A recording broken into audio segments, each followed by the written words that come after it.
ఆలోచనలు కదిలిపోతున్నాయి. అసంతృప్తి పదునెక్కుతుంది.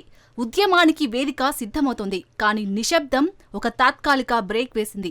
విద్యలో, ఉద్యోగాల్లో హక్కుల కోసం నిలబడ్డ కాపు వర్గీయులు జూన్ 29న విజయవాడలో నిర్వహించాల్సిన భారీ ర్యాలీని వాయిదా వేసుకోవడం వెనుక అసలేం జరిగిందన్న చర్చ ఇప్పుడు జోరందుకుంది. మందకృష్ణ మాదిగ నేతృత్వంలోని MRPS ఉద్యమం నుంచి ప్రేరణ పొంది ముందుకు సాగిన కాపు ఉద్యమం అకస్మాత్తుగా ఎందుకు ఆగిందన్న దానిపై ఎంతో చర్చ సాగుతుంది. ఈ వెనుక ఉన్న రాజకీయ వ్యూహాలేంటి?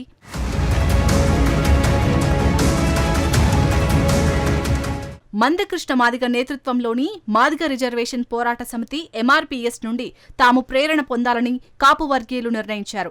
MRPS మాదిరిగా కాపు రిజర్వేషన్ పోరాట సమితి KRPS జూన్ 29న విజయవాడలో ర్యాలీని ఆపడం వెనుక కాపు వర్గ ముఖ్య నేత, రాజ్యసభ ఎంపీ సానా సతీష్ జోక్యం ఉందని తెలుస్తోంది. MRPS తరహాలో కీలక కాపు నాయకులతో సతీష్ చర్చలు జరిపారు. రాజకీయ విశ్లేషకుడు పెంటపాటి పుల్లారావు నాయకత్వంలో KRPS ఒక స్టీరింగ్ కమిటీని ఏర్పాటు చేయాలని యోచించింది. జె నాగేంద్రబాబు నేతృత్వంలోని కాపు నాయకులు ఈ ఉద్యమాన్ని ప్రారంభించారు.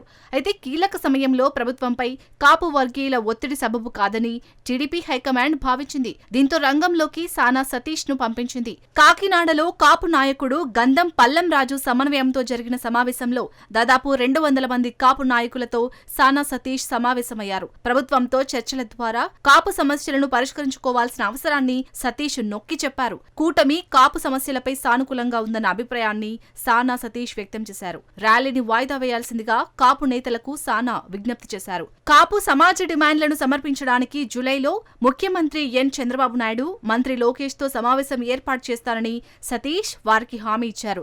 రాయలసీమలో బలిజలను కాపులుగా గుర్తించాలని, గతంలో హామీ ఇచ్చిన విధంగా కాపు కార్పొరేషన్ కు 5,000 కోట్లు విడుదల చేయాలని, మహారాష్ట్రలో మరాఠాలకు ఇచ్చిన రిజర్వేషన్ల మాదిరిగానే 10-12% రిజర్వేషన్లు ఇవ్వాలని KRPS డిమాండ్ చేస్తుంది. సానా సతీష్ జోక్యం కారణంగా ర్యాలీ వాయిదా పడినప్పటికీ నేతలు వచ్చే రోజుల్లో ఎలాంటి ట్విస్టులు ఇస్తారో చూడాలి.